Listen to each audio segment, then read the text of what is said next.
Welcome to the I-29 Moo U Dairy Podcast. I-29 Moo University is a consortium of land-grant universities in Minnesota, Iowa, South Dakota, and Nebraska. This podcast covers timely news, information, and research for today's dairy industry. Welcome, everybody, to the Dairy Podcast from the I-29 Moo University. Today, we've got two of us here.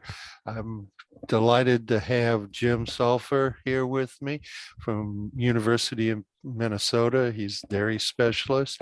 My name is Fred Hall, and I'm the Iowa State University dairy specialist for Western Iowa. Welcome to the podcast, Jim. Well, welcome, Fred. Thanks for inviting me, and hopefully we'll have some informative information for listeners today as we kind of move toward the end of 2021. Absolutely. And, we've all been waiting for, when is USDA going to give us the sign up day window for dairy margin coverage? And that happened this past week. The program will open up for sign up from December 13th through February 18th. It's going to be a little different program than what we have had. I mean, the skeleton is still probably the same, but there's some interesting changes. What have you heard on that, Jim? Well, one of the things that helps us out a lot here in Minnesota and any other kind of upper Midwest states where we've got smaller farms is they are going to allow this supplemental production or a step up in basis, essentially what it is. If you remember, you got to go way back to about 2011, 2012 is where the basis was kind of set.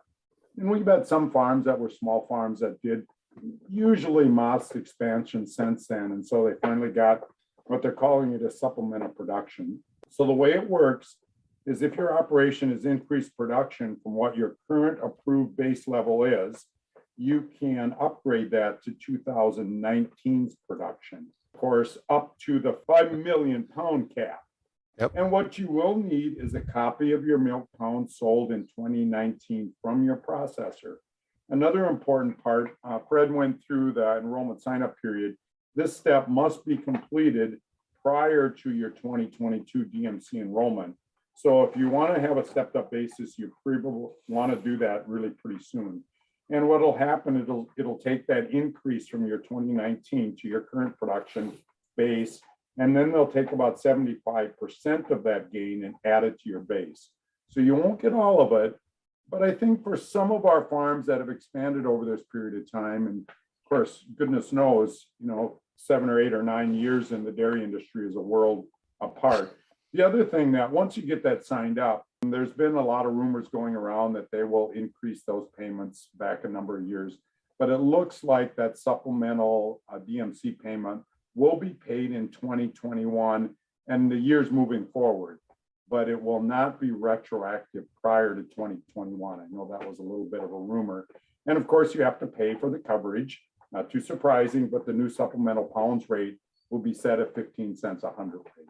Yep. And there will be no, remember back when the old days when you signed up, if you signed up for all 5 years, you could have locked that in at a little lower rate at about 11 cents or 11 and a quarter cents per hundredweight.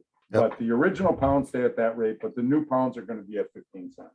So that's kind of that supplemental production piece. They're also doing an update to the alfalfa hay factor adjustment. You want to talk about that a little bit? I sure can, but we are really looking at some good milk prices.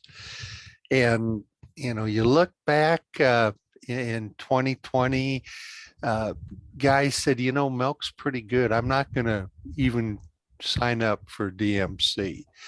So in 19, here in Iowa, we had about 87% of producers enrolled, and in 20, only 57% of them enrolled.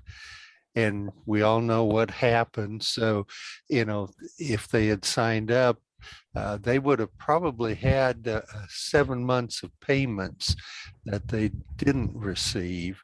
And even though we've got good prices today and probably will continue for a while, at 15 cents a hundredweight, this is really still a no-brainer as far as being a principal part of your risk management portfolio.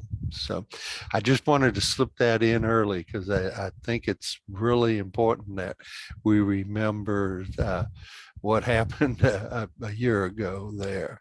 Let's kind of move in, like you said, to the feed cost formula. What do is 100% premium alfalfa rather than the 50% that was the standard for the payments. The amended feed cost formula will make DMC payments really more reflective of what dairy producers feed. I think is going to help us quite a bit as far as the feed side of it. The other thing, Fred, there's a lot of moving parts on this, and make sure you check with your FSA office. But at least by now, all accounts is that those premium alfalfa payments, which will of course increase the feed cost, which will make the margin bigger, that will be retroactive for the calendar years 2020 and 2021, and will also be used in all calculations moving forward. So there might be some potential payments for 2020 and 2021. But again, make sure you get this all from your FSA office, because they're the ones that really know it. And sometimes there's rumors get started out in the countryside about what it's going to be. I think these tend to be pretty final right now. But just to tag team on what you said, you remember that this is an insurance program. And I think it behooves everybody to think of it a little bit as an insurance program. And if you look long-term at this program, especially at the 950 level, and if you went way back when we had the old dairy program, almost every year you would have recouped your premiums. As you mentioned, Fred, to me, it's one of those things you don't even think about. When you buy car insurance, you can shop around for it, but I think not many of us would say, yeah, I don't know, the weather forecast is pretty good. It's going to be a nice winter. I don't think I'll need car insurance for the next 6 months. I might not get in an accident. I think this is one of these few government programs that you really kind of probably just need to sign up for, because for most years, you're going to be further off ahead. Who would have ever speculated that we would have the feed costs we had this year?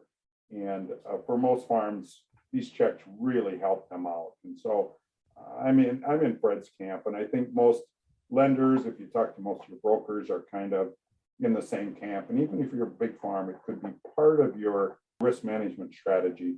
Absolutely. So Fred, you can talk about the good news of where we're at for milk prices right now. Well, I was just looking at the market before we started, and we've got all 12 months over $19. We've got 8 months over $19.50, and that's on class 3. And on class 4, we've got a bunch of those over $20. Jim, you and I focus on cheese market or class 3 because that's where we live. Butter market has been amazing. That's been a strong export because our United States price was actually below world price. So for the first time in many years, we actually were a significant exporter of butter. And when you have butter, then you have powder products. And, we've set some contract highs and some actual highs on powders. Whey is over 70 cents, or was yesterday when I checked. Penny there is about 5 cents on the milk price. So we've had some really good things happening with the price of milk, and a lot of it, we're down on production, and not just the United States, but most of the countries who produce significant milk for export, they're down. If they're not down, they're not raising anywhere near what they were in the past. So that's a good side. But this is an equation. We've got supply and demand. And when we look at the demand here in the United States, it's been really good to dairy. But Jim, what is this new wave of pandemic going to do? Are we going to be able to sustain these high consumer demand? I don't know. That's a really good question. I mean, you've always got, like in any market, futures markets are supposed to predict, or they do the best job of trying to predict what the future demand and supply will be. It just seems like moving forward, we're going to have more black swan events than we've had in the past. These black swan events are turning into white swan events, whether it's a pandemic, whether it's a drought, whether it's a weather event or something like that. But that's a really good question, Fred. And I think that's why people really need to think about what they're going to do for risk management, because by all accounts, at least now, they think this Omicron virus is more contagious than probably other ones that we've seen, but maybe less virulent. But there's a lot of moving parts. And, you can't hardly listen to the news, and we can debate all day long which side the newsmakers take. But the fact remains that we're at pretty high levels. I know Minnesota announced a week or so ago that most of our hospitals are full. Most of our emergency rooms are full of, not of COVID patients, but they're really pretty full. So my point is, we're at pretty high COVID levels nationally of where we've been. Is that going to stymie demand? I really don't know. I don't think there's a lot of appetite to close things down. The other thing you've got is this whole inflation piece. How is that going to affect potential milk supply or demand? And so we've got some moving parts here that we never know about. And that's why prices move up and down. So Fred, I wish I had a crystal ball. Heck, both of us would be laying on a beach somewhere where it's maybe a little bit warmer. Absolutely. But I think, you look at what are the probabilities of being able to lock in essentially $20 milk for an entire year. That does not happen very often. That's exactly right. It's kind of a situation we all like to have. The flip side of it is, what is our input costs going to be? I was up to the hay market the other day, and we were blessed. We had a lot of hay coming in this fall, and you could buy premium alfalfa below $200. It was a small sale, but anything that looked good and had a test on it was $220 and up. Prices are going up. So yeah, we're going to have to watch our margins. It's always been a margin business. The market is truly elegant because supply and demand means if you have more product, the price goes down. Less product, the price goes up. And where it balances is when it's clearing the marketplace. That's what a market does. And sometimes we forget that when we're in a production side where we can't hold our product. That milk truck comes every day. That milk has to be processed and something has to be done with it. We've been blessed that we can make a lot of cheese, we can make butter, make powder, but the market is elegant. It will clear the market. Right now it's in our favor. And part of that is, exports. When one day's milk out of every 7 is going overseas, that's been a blessing. But right now, when 72% of the containers are going back to Pacific Rim and China empty, that's going to take a toll at some point if we don't get the labor situation and the health of the labor force in check. We could see that change.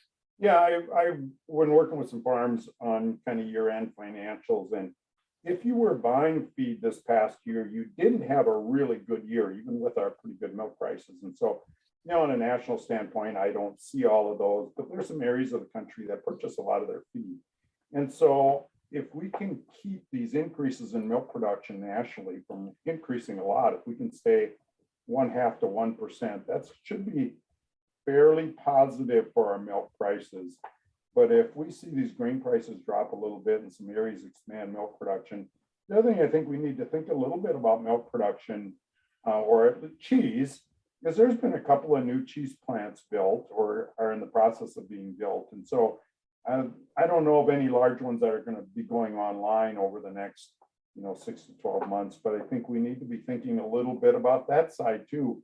Cheese has kind of been the darling of the dairy industry, and we're really fortunate to be in the upper Midwest right now. But these class 4 prices, these high class 4 prices might stimulate production in some class 4 areas that'll ultimately potentially weigh a little bit on the market. So there's a lot of moving pieces that are really hard for any of us to predict. But I think it's things as owners and managers, you need to keep balancing in your head. And as hard as it is to try and kind of take the emotion out of it and say, okay, is this an opportunity for me to have a really good year in 2022? And if it is, try to do your best to put a floor under the prices. I know the premiums for the DRP program are pretty high, but maybe it's worth it. If you think they're going to go up, then put a floor under your milk. And maybe that can help you some too, to protect that downside. Because to me, at $20, historically, there's been more downside than upside at that price. I guess I'll say it that way. Exactly. Jim, as we are going to close out today's podcast, my take-home message is to producers, get in the FSA office and get signed up for the dairy margin coverage. It's just too good a deal not to do. What's your take-home message for them? Well, kind of the same. I think develop a risk management strategy, whatever that is. I think we don't want to be in and out of the market constantly. In a previous life, I managed a feed department, and people that were constantly in and out of the markets, whether it was feed market or a futures market, it seems like oftentimes they were backwards because they saw their neighbors make money. And when they were in the market, then they'd go in and then they'd be on the wrong side of the market. So I think work with a broker, or if you're knowledgeable enough, work with somebody and just develop a really good strategy. And I think we got to avoid sometimes being too hoggish, maybe, to think we've got to hit the top of the market. I think it's important to remember that consistently making money every year makes everybody happy, makes your banker happy. It should make you happy. It makes everybody you work with happy. So try and develop a strategy that you can, where you can kind of consistently make money year after year. And I know it's hard. You kind of got to plug your nose when you lock in prices that are lower than you could potentially get. It's hard to leave all that money on the table. But again, we have tools where you can put floors under the market.